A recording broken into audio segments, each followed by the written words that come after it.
Walang kawalang isang Nigerian na naaktuhan ng pulisya na nagbebenta ng umano'y iligal na droga sa Las Piñas.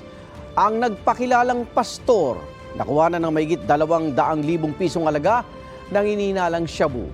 Aryan ang unang balita ni Bam Alegre.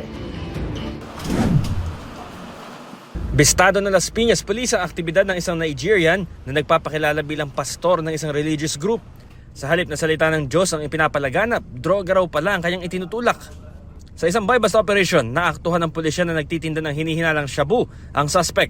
Modus operandi ng mga katulad niyan, mga foreign national pa, na ina-expect natin na sila ay makakatulong at makakapagbigay ng word of God sa. Humigit kumulang 30 gramo ang nasamsam na droga. May street value ito na mahigit 200,000 pesos.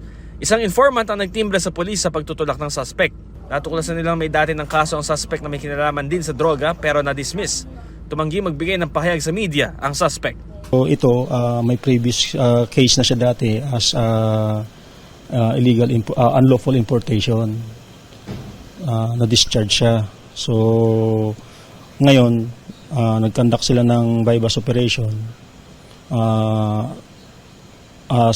Galing sa informant na yung suspect natin is mayroong illegal activities. So kaya naganap yung buy-bust operation. Naharap ang suspect sa kasong paglabag sa Comprehensive Dangerous Drugs Act. Nasa crime lab naman ang nakumpiskang kontrabando para sa verification.